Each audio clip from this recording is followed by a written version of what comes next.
Hello, everyone. This is Political Ideas and Thoughts. Thinking of changing it to Mindful Politics. We'll see what happens, but that's the plan. Because I'm changing this channel around. It's not going to be so much about opinion. Well, I mean, there's still going to be opinion, but it's mostly going to be done a little bit differently. Like, there's going to be a little bit of opinion there, but it's mostly going to be based on what observations I've had, what I've read and understood, and we're going to go deeply into some things. And I'm not going to be going into commentary as much, if at all. If I do, it's going to be based on my own understandings, because I've been doing things a lot differently lately. So this episode is one I've been planning on doing for a long time, for about a month or so. I haven't really done anything with the idea, but it's been percolating in my head for a little bit, and it's something that I think some people, particularly on the right, should know and be aware of, because they don't see this problem, and they see people on the left pointing this out, and then they say, no, this is wrong, this is inaccurate, things like this. And while the left isn't completely right on this, they are more right than the right is. So this episode is going to be about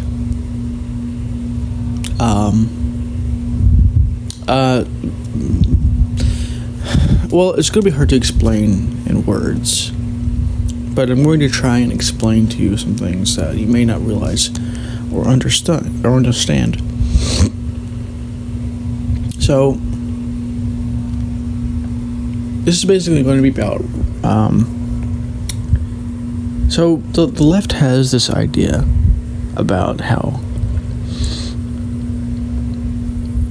brown people, or black people in specifics, are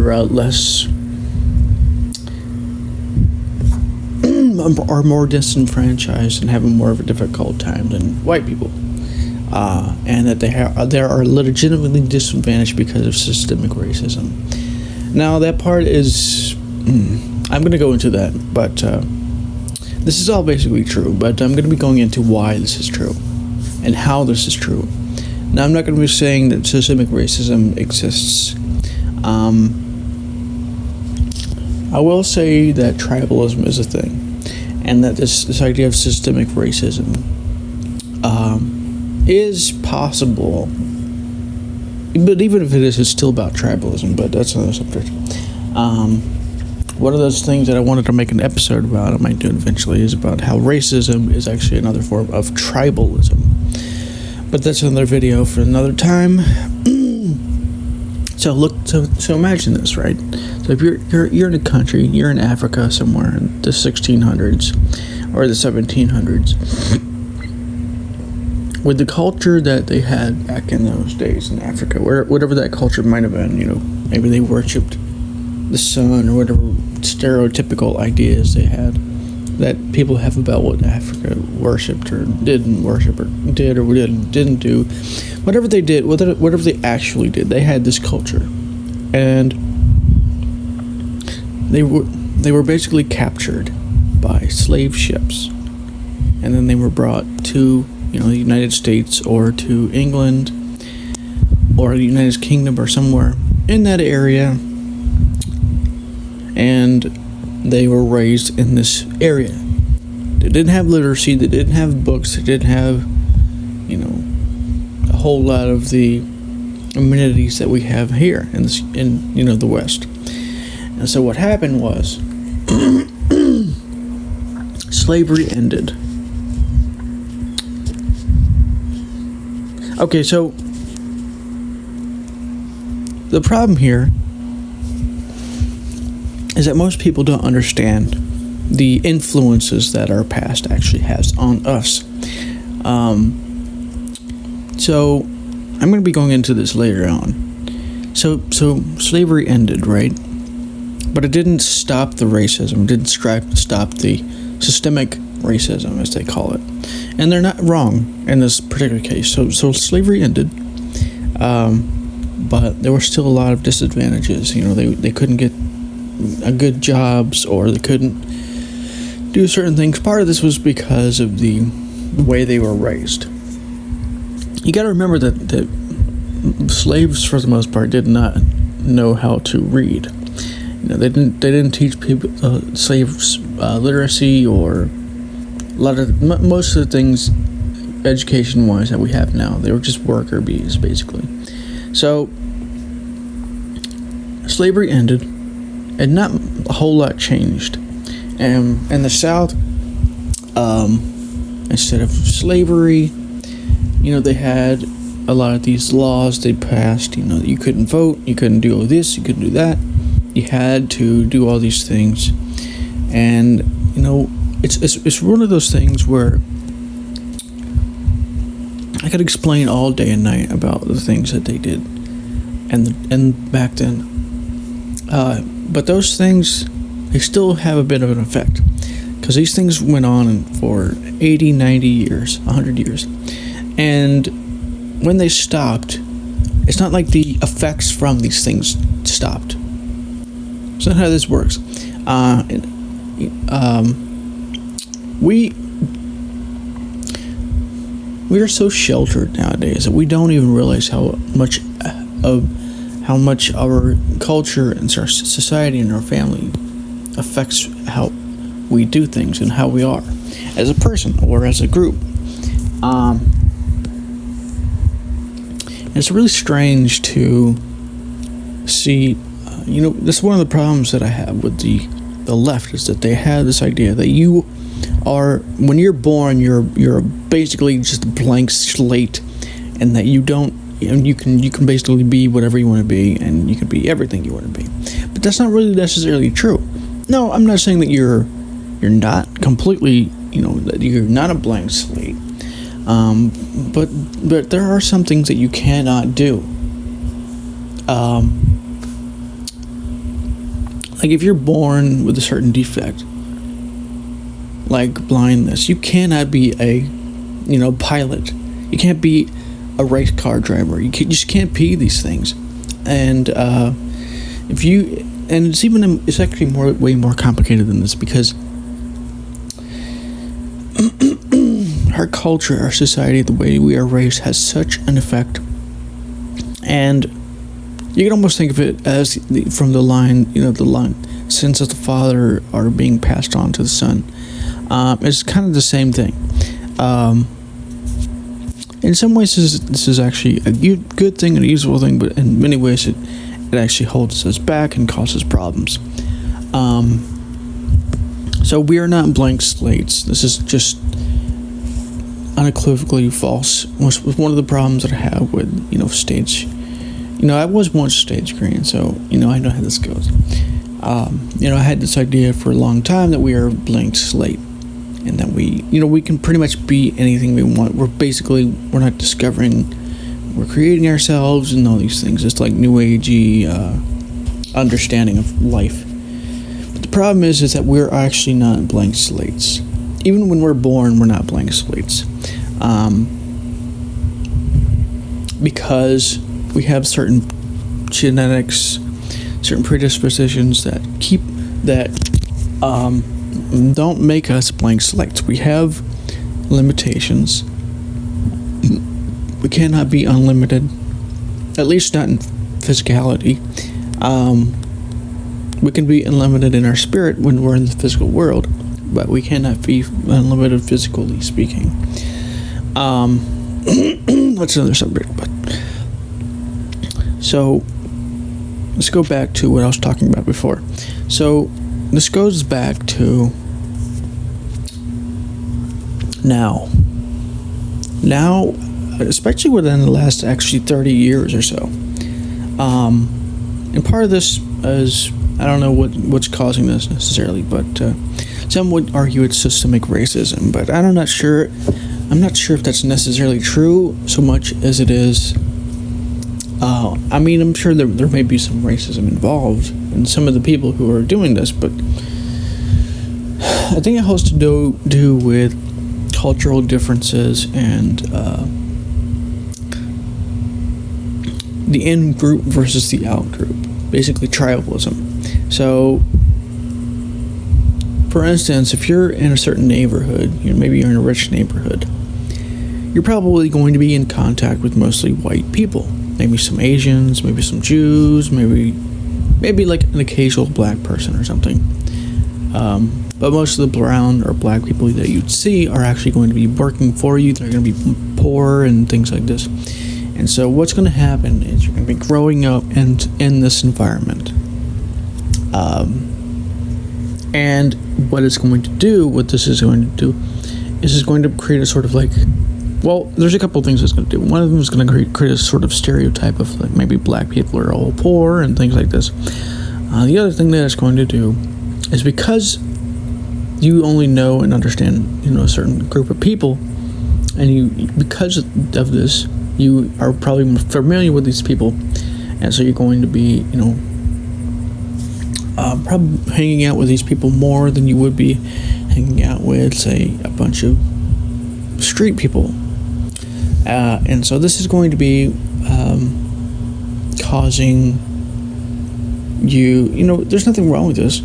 So this is going to be causing you to maybe see maybe the outsiders.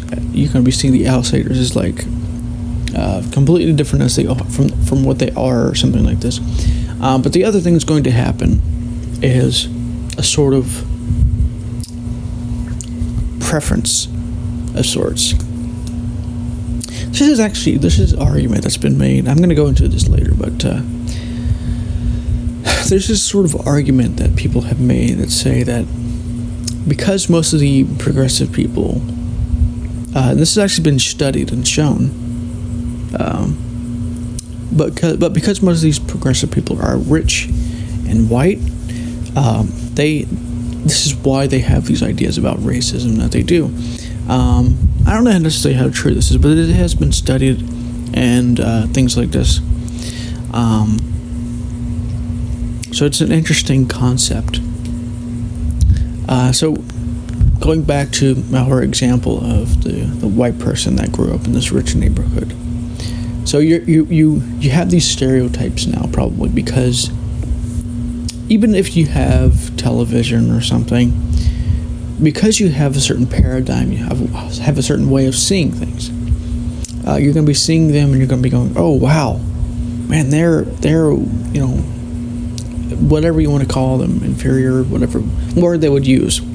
I'm not saying they're right, I'm not saying they're wrong, I'm just showing you how this works. And not even necessarily because of this, maybe they don't have this stereotype, but because they only hang out, because they have had only contact with the rich and white people, or at very least in the high levels of middle class, they will be only hanging out with these people. They will only be preferring these people.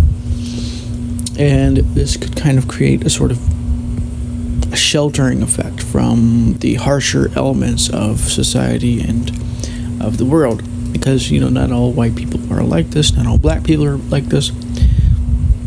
And one of the things that might happen is, and this is the argument that's kind of made, is that a lot of these people are rich and white, or upper middle class and white, and then they see how black people and others live in general, and so they become socialists, and they become these SJWs or whatever you want to call them, and they see racism everywhere.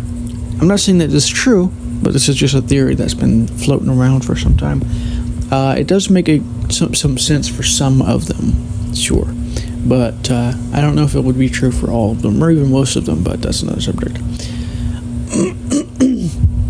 So now let's go back to the story that I've been painting. So now the Jim Crow laws are over, but because black people have been raised and have been living with these conditions for as long as they have, it's not really going to improve a whole lot of things. I mean, sure, civil rights laws passed and things like this, but culture still has an effect. And you can't just change culture overnight. It doesn't work like this. So one of the problems I have with this idea of the blank slate. Oh, we all have a blank slate. We can do whatever. But that's not really how we work. And there's good reasons for this. If you think about it, really, I mean, if you had a blank slate, it wouldn't really help your survival all that much, because there would be way too many choices and options that you would be able to do. I mean, there's a lot more choices and options nowadays than there used to be, but there's still limitations to what you can do. Still, you're not a blank slate. There's this book I've been wanting to read for some time called The Myth of the Blank Slate. Might read it eventually, but so you have the black people who have gone through all this, Jim Crow stuff, and so they grow up and then they have kids of their own, and then they pass on what they know. Maybe it's a little bit more advanced because things do change, and so now we have what we have. So there's a couple of things that have happened. It's really strange, actually. I don't know what has caused this, but that part I'll get into later. But because of this problem and other problems as well, don't get me wrong, not just because of this particular problem, but because of this problem and other problems, the income inequality between black people and white people is pretty steep. Was the last time I heard it was like really almost I forget exactly what the numbers were, but it was like 5% of what white people earn, or some crazy number like this, or like 5% of what the rich black person makes is like 5% of what the rich white person makes, or some crazy number. Forget exactly what it was, so don't quote me on this, but it's very low. Part of this is because of, and this has several effects because it's been low for a long time. I don't want to go into too much detail about what these effects are, but I'm going to give you some examples, some ways of seeing what the effects might be. So, imagine a life where you don't have a whole lot of money, and you can't do a whole lot of things. Maybe you can barely pay rent. And I'm not saying white people don't have this problem. Don't get me wrong. But you can't pay rent, but it's even worse than this. But because some people, maybe even a lot of people in this particular area, talking about poverty-stricken areas, are in gangs because they can make more money doing this, and they can't survive because these gangs are very stage-read, and they're all about, if you don't join us, or if you even talk about us and try and destroy us, we're going to kill you. And so we have this problem here. So what do? Do we join the gang and survive, or do we not? And maybe get beat up every once in a while. Even though we still may have that happen, but we're going to be more protected if we join this gang. So we have this problem here, right? Because of the survival conditions are much different than they are for others. It creates a different sort of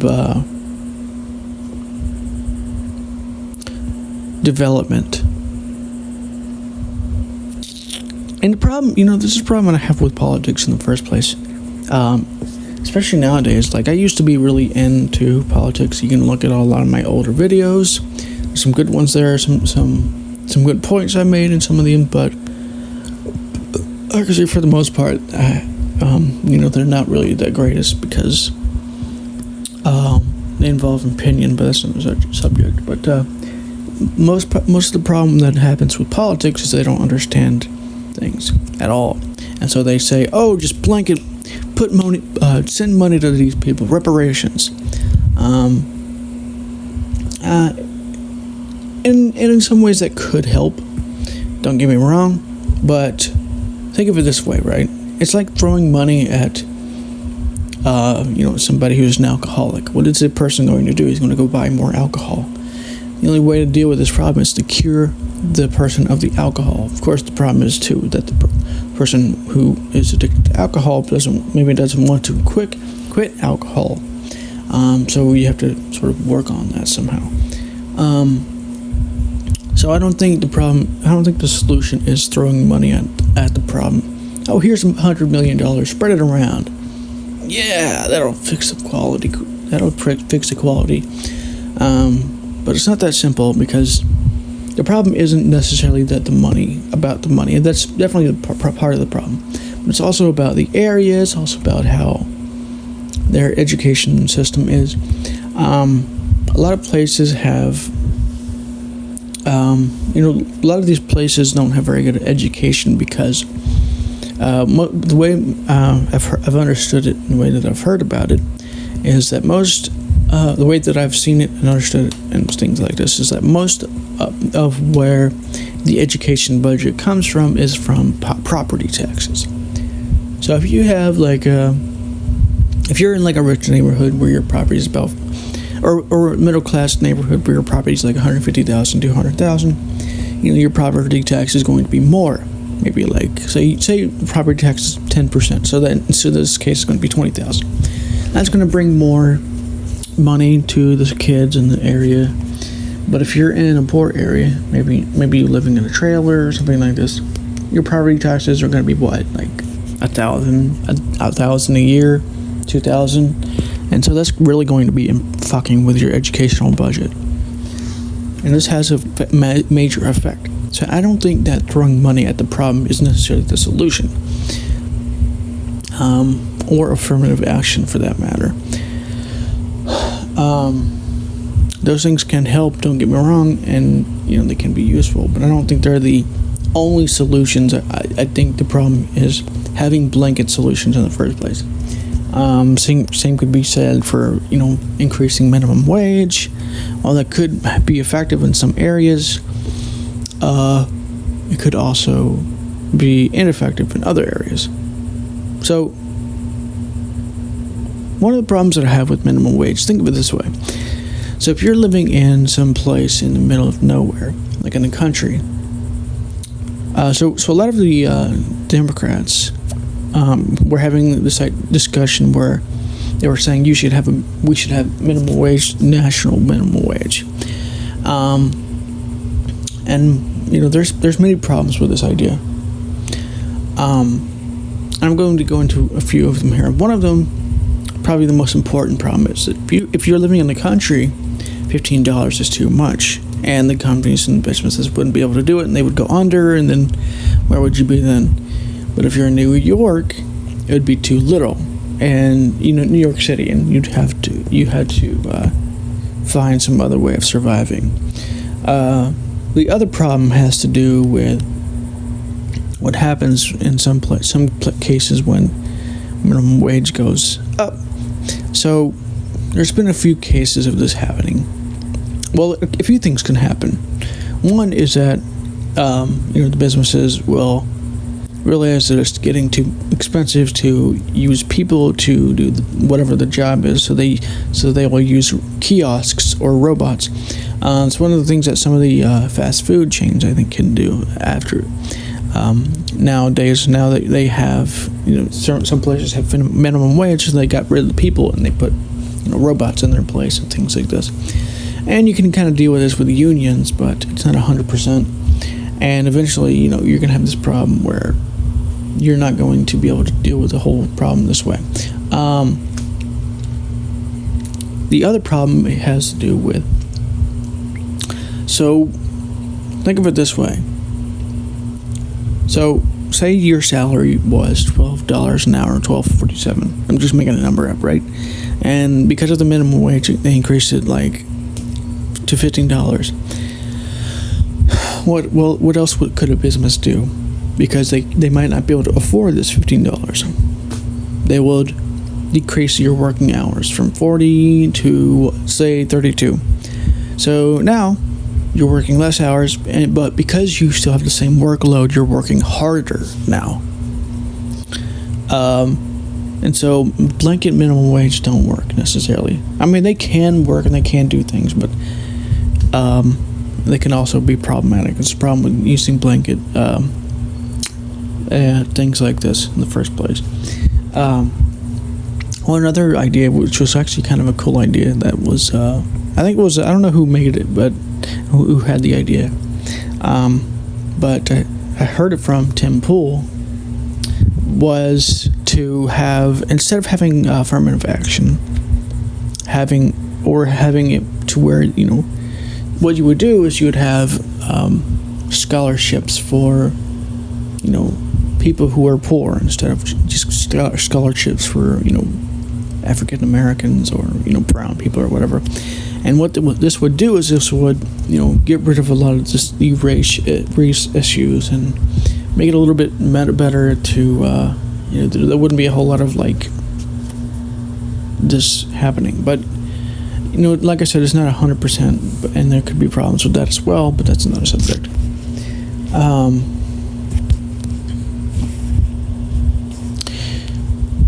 So many people in politics, it's one of the problems I have, is that they have these very simplistic ideas about how things could be or should be or need to be or whatever, or even how things are.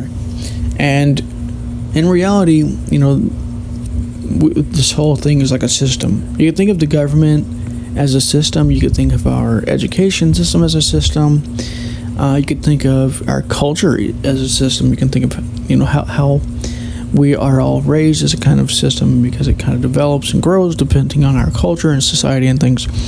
So all of these different systems interconnect, and what we're trying to do is to get them to interconnect more effectively and work more effectively, and not have as many problems and hiccups. But because most people don't understand systems thinking, they have these very simplistic ideas. Oh, increase the minimum wage. Oh, universal basic income. And while I'm a fan of universal basic income to some extent, there are also problems that come with it as well. So a good example of this was actually brought to my attention by Tim Pool. It's actually an interesting point. Was if you create a universal basic income. For those who don't know what that is, think of it this way, right? You have, because the idea is basically goes along the lines of this. Because, jobs don't give you enough money every month, and because, you can easily get laid off, and because we don't want you to be strapped to one job because you have to survive, we're going to give you $1,000 a month. Now, there's nothing wrong with this idea. I think it's actually a good idea to some extent. But the problem that was given to me, the idea that was actually interesting, is what happens then. Say you get this $1,000 a month. So if a business wants to hire you for $1,000 a month, you're going to be like, no, I'm good. I don't need this money. What do I need it for? And so they have to increase their hiring price to $2,000 a month. And then you're like, oh, that sounds good. And so you're making more, but what's happening is the dollar is going to go up, the prices are going to go up. So inflation, it will kind of negate what universal basic income is going to be doing. That's basically the idea that was presented to me, which is kind of an interesting point. Because I was really a big fan of the idea, because Andrew Yang was kind of talking about it and presenting it, and I'm like, yeah, it makes sense, right?